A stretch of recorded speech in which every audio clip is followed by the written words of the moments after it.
Welcome to On the Issues. I'm Councilman Jim Waring. Joining me on today's show is the director for the city's Neighborhood Services Department, Spencer Self. Spencer, it's great to have you on. First time you've been on the show. We really appreciate it. You've got a huge department with a lot of responsibilities, so we want to get right to it. Maybe you could talk a little bit about how big your department is and the things that you do on a day-to-day basis. Sure. So we have just under 200 staff members in NSD, and our mission is to preserve, enhance, and engage Phoenix neighborhoods. In reality, what that means to me is that we help solve difficult neighborhood problems. So day to day, we work on blight, through code enforcement. We remove graffiti. We help gate alleys, and we engage with neighborhood associations to help them meet their goals. You mentioned neighborhood associations, not to necessarily be confused with homeowners associations, but the city, I don't want to give people the wrong impression, the city is not a big HOA. So most of, I think, what you do is more complaint driven unless there's safety concerns, correct? That's exactly right. We do take complaints from the community, and then we go out and we check out what's going on. And if someone's violating a city code, or if there's a service we can do to help with that, then we will. When you say go out, you don't mean personally go out, but you've got inspectors who go out. They do that kind of work. They're assigned to different regions of the city. Yeah, well, absolutely. Although I will go out if needed, and we are down inspectors right now. So, but in general, our neighborhood preservation inspectors go out and they do that code enforcement work. So somebody talks about, hey, my neighbor's got a pool that hasn't been cleaned and there's mosquitoes flying around and so forth. What can you do in a situation like that? Absolutely. So when we get a call or a complaint through My Phoenix 311, we'll send what's called a pre-notification letter that goes directly out to that homeowner to let them know that we've received a complaint. We'll follow that up by going out and checking it out and seeing what's going on. And if that violation is still there, then we'll send a notice of ordinance violation. Hopefully at that point, they'll clean it up. If they don't, then that could result in a citation. Now, if I could stop you there, things might have changed, but the last time I looked at the statistics, about 94%, 92, 94, somewhere in there, they get the letter, they're like, oh, my bad, and they fix whatever it is, correct? Absolutely. We definitely have a more than 90% voluntary compliance rate.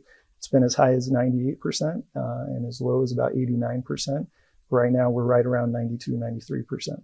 And that's a great thing because people don't like getting those letters, but really it's a pretty cost-effective way to address issues that are bothering your neighbors or could actually be potentially dangerous.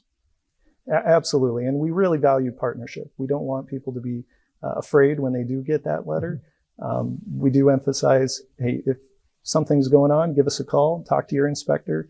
We're always happy to do that and walk you through what you need to do to come into compliance. And I think the inspectors leave their contact information, correct? They do. It's available on the notice. So you're not calling some general purpose hotline. You're actually speaking to the person who saw your violation. Absolutely. You can call our general call center, but also we do provide the direct contact for that inspector. So, but let's say you don't fix it. What then? Yeah, absolutely. We do have those 8 or so % who do not voluntarily comply. And at that point, we will issue a citation, which is what I like to call an invitation to show up to court and plead your case. We do succeed in the vast majority of those, but sometimes it does take going to that level in order for someone to realize, hey, what I'm doing is really impacting the community. And it's unfortunate, but those are extreme cases. Most people choose to address their violation right off. And so the ones that do get to court, they're the ones that kind of bother the folks that you talked about earlier, the neighborhood associations and so forth. But at the same time, oftentimes this is someone's house we're talking about.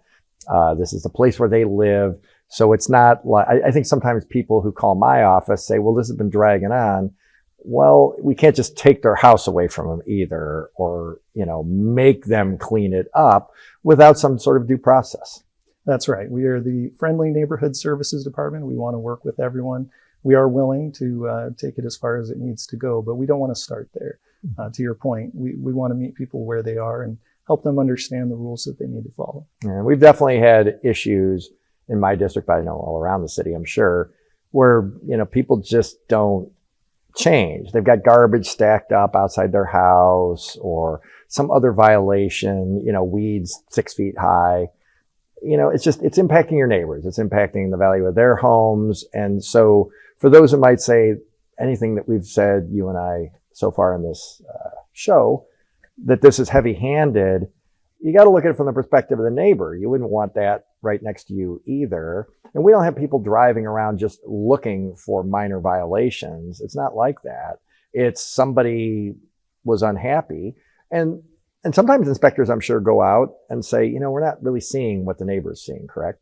Absolutely. It definitely happens where someone has a complaint. Maybe they don't understand what the city codes actually say, which no fault there. I mean, who likes to read the city code? If you got a question, ask. And exactly. by sending in a complaint, you are kind of asking. Absolutely. And so we'll go out, we'll check it out, and then we'll have that conversation with the complainant to say, what are you saying? Because here's what we're saying. Here's maybe what we can do to address what you are experiencing. And sometimes they just don't know the right words to use to describe what it is that they're saying. And sometimes we have very large properties, and maybe we're looking in the wrong place, and they can help direct us to where the issue really is. Mm-hmm. Sometimes it might have the wrong house, or they might have the wrong address. You just never know. But having the point of contact and we can go back and forth with the citizen, it really helps. So we appreciate people calling in. We're sorry that they ever have to avail themselves of that privilege, because that means they're irritated enough that they feel like they need to call. But frankly, in my experience, most of the calls that we've received in my office, they turned out to have some merit. Absolutely. Yeah. And so we have also had some people have tried to abuse the system. We've had a couple of those where, they call on their neighbors repeatedly and inspectors go out. If you're watching at home, I'm sure you would never do that, but it has happened. That's not right either. And that kind of spoils it for everybody, because the inspector's time is valuable and we want them getting out there and solving the real issues. Absolutely. Yeah. Is there a penalty for kind of scofflawing, I guess, your calls? Because we have had that happen. Yeah. So every once in a while, we definitely have neighbors who misuse the system and try to use it as a weapon against each other. When there is a violation, certainly we want to address that. So we never ignore someone's complaint. But what we do is, if we've had repeated complaints about a property that have not been valid, then we make sure that we are collecting the complainant information. And that plays a role. It's not that, again, we won't go out and we won't look at it, but maybe we'll be a little bit softer in our approach to try to address and make sure, okay, is this real? Fortunately, we haven't had too many situations where someone continues beyond what's too reasonable. I mean, at some point, we have that frank conversation and they stop. But we do still have a lot of folks out there who are proactive. They're out there every day. They're kind of monitoring their neighborhood and sending in a lot of complaints. And that's not a problem at all. So switching gears a little bit, like our graffiti program. You want to talk a little bit? So people see graffiti. We just had someone write my office, I think just this morning, about graffiti that I haven't personally seen, because I am probably your most frequent caller in District 2, Spencer.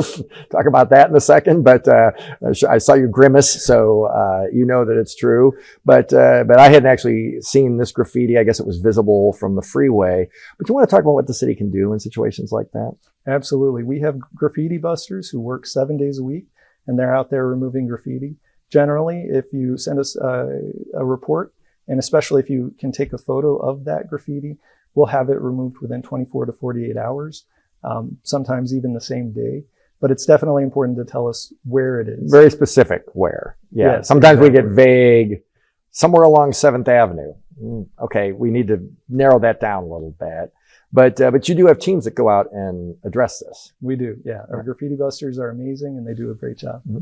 Yeah, and I've noticed definitely, it seems like that was a thing for a while. Now, I know a few years ago we had someone, I think it was one person, who was going around doing a lot of this in District 2, just themselves, and I think they got caught. So that seemed to solve that problem. But you will see it so you'll see it on businesses or something. Like, what is the business owner's responsibility in that circumstance? That's a great question. So property owners, especially businesses, it is their responsibility to remove that graffiti. If they need help, if they reach out to us, we may be able to provide some paint, especially the first time it happens, or work with them on what they can do to help make their property less desirable for that graffiti. But absolutely, we'll go out and help in any way we can. And help establish that partnership to reduce the graffiti that's occurring. Yeah. But if it's something that the city owns or is a public space, you'll definitely address that pretty much within 24 hours. Absolutely. Yeah, we just have to know it's there. Shopping carts. That's another form of blight. Again, it seems like it's ebbed a little bit. I've called in about an awful lot of shopping carts over the years. We don't have a ton of graffiti in District 2, but like I said, that one person was, I think, responsible for maybe a lot. But the shopping carts, that was more prevalent. We have a whole program about that. That's sort of a public-private sector partnership, if you will. You want to talk a little bit about how that works? Sure. Back in 2007, we started a pilot program initially to collect shopping carts that are abandoned in the rights of way, in our parks, in alleys, those kinds of things. And it's gone really, really well. We made it a permanent program, again, 15 years ago. And since then, it's been a wonderful partnership where we'll remove that shopping cart, again, typically within 24 to 48 hours.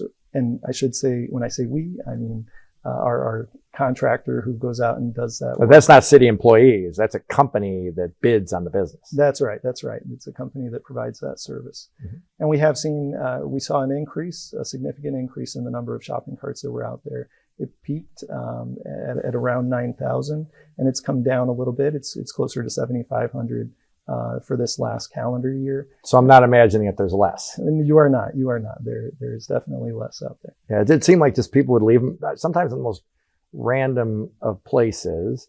I had these discussions. We've discussed it with the contractor. The 48 hours, sometimes some wouldn't get picked up, but it definitely seems like it's gotten better. And it definitely seems like there's a lot fewer shopping carts, because that's, again, the broken window theory.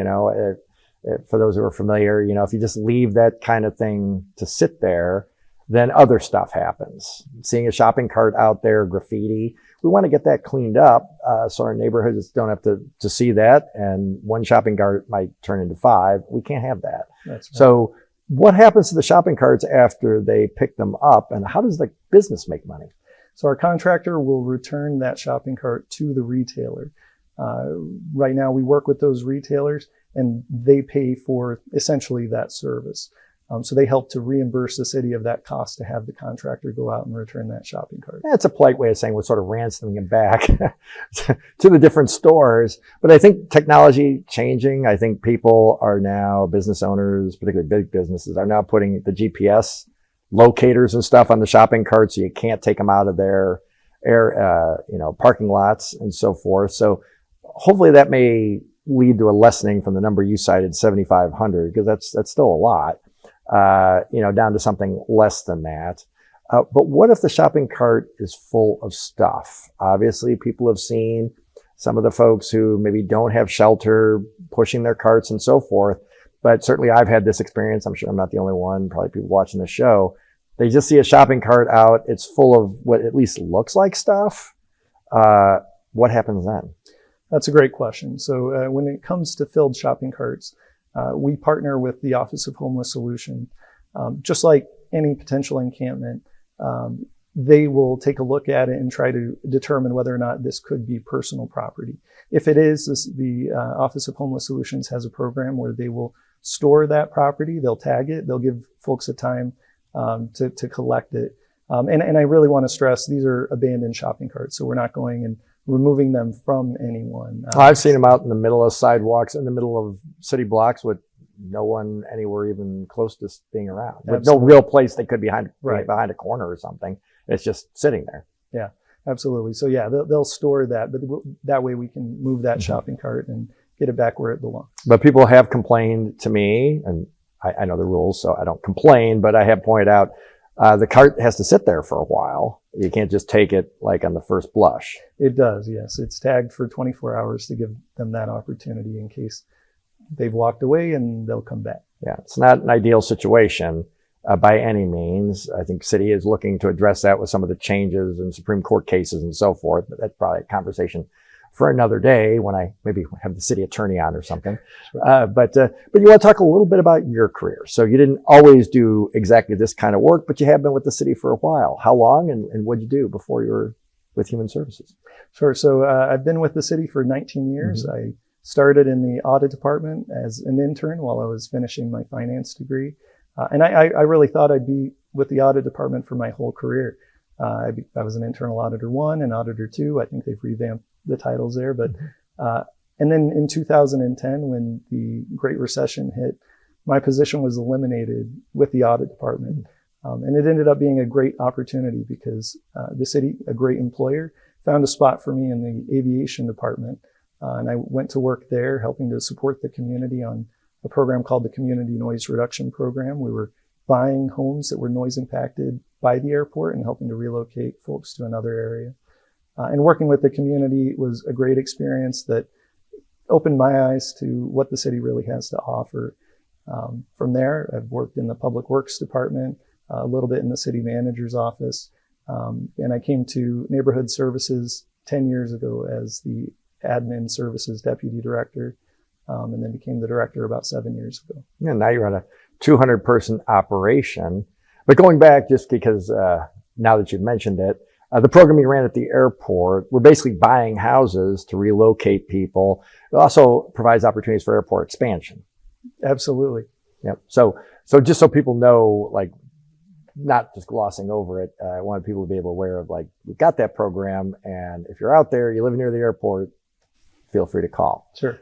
You want to talk about other things that your department does, like things that maybe people wouldn't think about?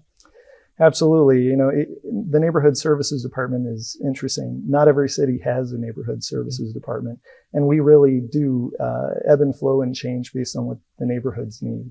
Right now, the Gated Alley program is a big one, giving our residents an opportunity to close off that space if they no longer want it to be open.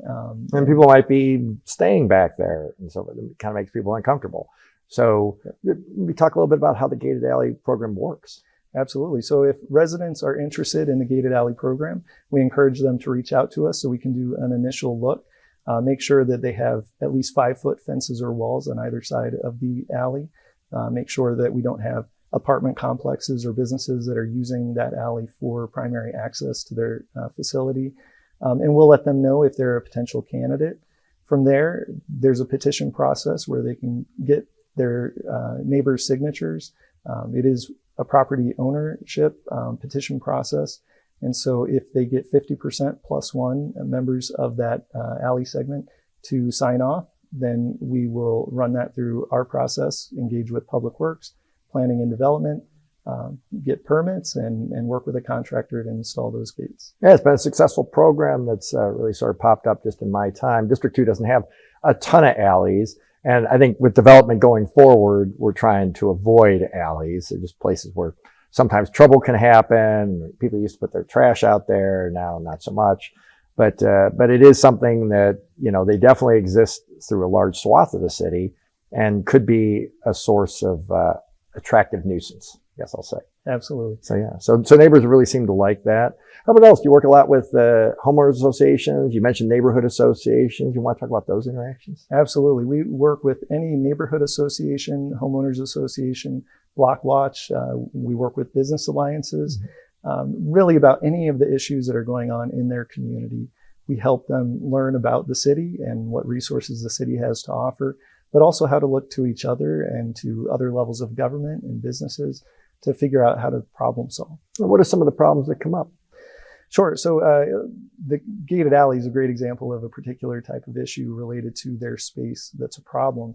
But right now we're working more with neighborhoods, more and more about how to kind of celebrate their neighborhood and make their mark. Really successful neighborhoods, you can tell when you drive in that you're in a different neighborhood than the one next door. So placemaking, art is a huge component. The Arts and Culture Department has been fantastic at offering grants to communities to help install those items. But really, it's just about whatever that neighborhood may need. Yeah.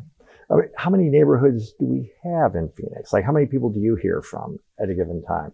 I know we always want HOAs to give us their point of contact so we can let them know about developments that might be coming or things they might be interested in. But how many people do you hear from on a daily or monthly or yearly basis?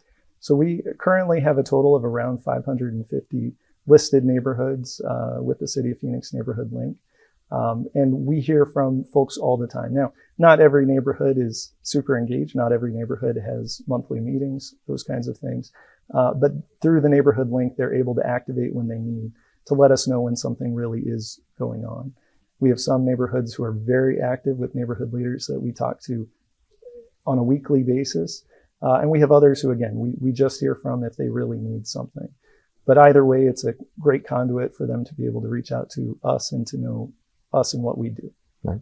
So when they reach out, like how often do you get a chance to really interact with them and make the changes that they need right away? Or do they contact you about stuff that maybe they want a street fixed, which isn't really your department? No, that's a great question. And again, it goes back to neighborhood services is a bit unique. We look at infrastructure, neighborhood cohesion, safety, appearance, all the things that are important in a neighborhood. So absolutely, if someone has, let's say, a pothole and they're not getting what they need, they can reach out to us and we can help make sure that that need or that request is getting to the right folks to get addressed. We do have programs that work on a little bit of everything. We manage the city's community development block grant program. And with that, we may put sidewalks in a neighborhood, in a low and moderate income neighborhood that's never had them, or street lights in an area that was annexed prior to today's standards for street lights. And those are really transformative for some neighborhoods. So while we're not the streets department, we can help out in that way. Same thing with parks and really any department that works out there with the community, we can help be a liaison. Yeah, and the reason I asked the question the way I did is because I do see your department as sort of a conduit to other services the city has that people may not know about. Obviously, we do not expect our citizens to memorize chapter and verse everything the city does with its $2 billion plus budget.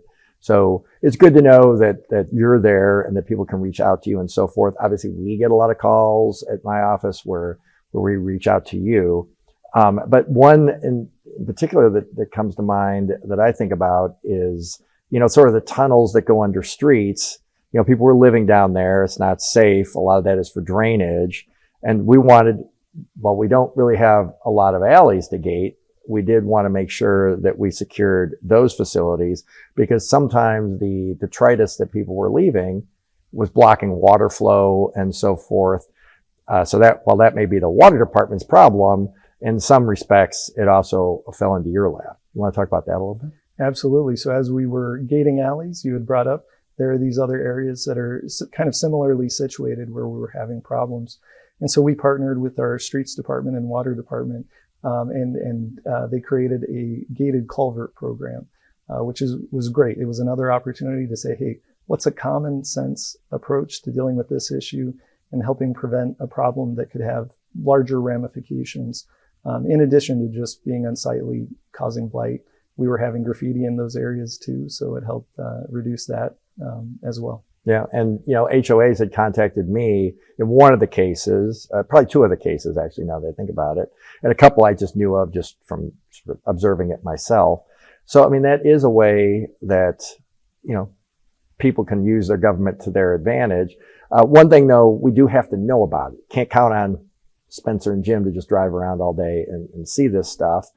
One thing that I do always harp on, frankly, at council meetings is we have a lot of city trucks. People pay attention to your driving, but if you pay attention to like what's around you, you're going to see parks trucks and water department trucks and streets trucks.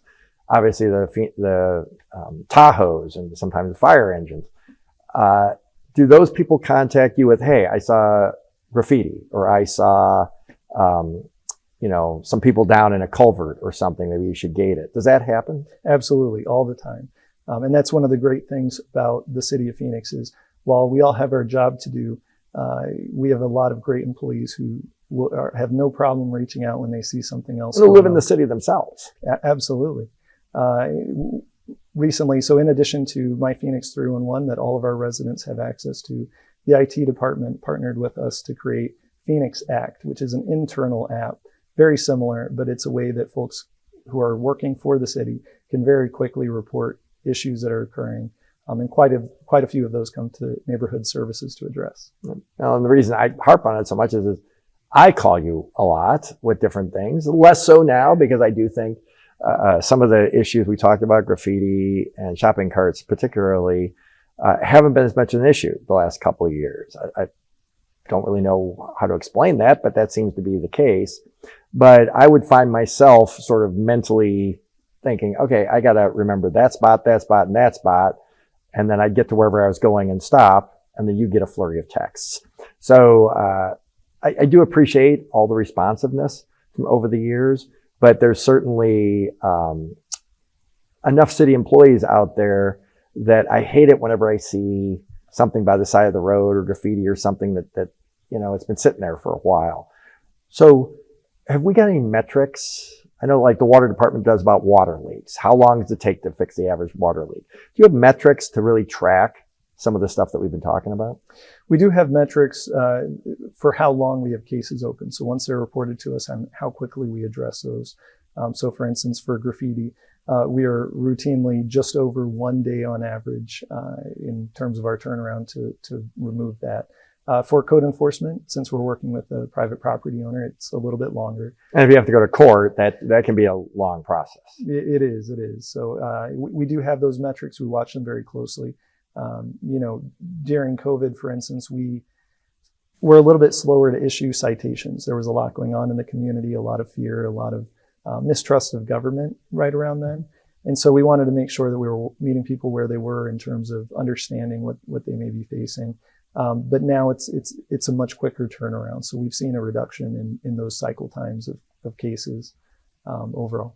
Well, it's great about the graffiti. I know the goal for the contractor is the 2 days with the shopping carts, but I really like going back to the graffiti. That doesn't mean every single graffitied object will be removed or painted over in 1 day.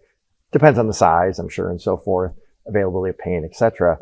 But really within a couple days, you can pretty much expect it's going to be gone. And I think that's fantastic because nobody wants to see that. It's blight. Is named blight for a reason.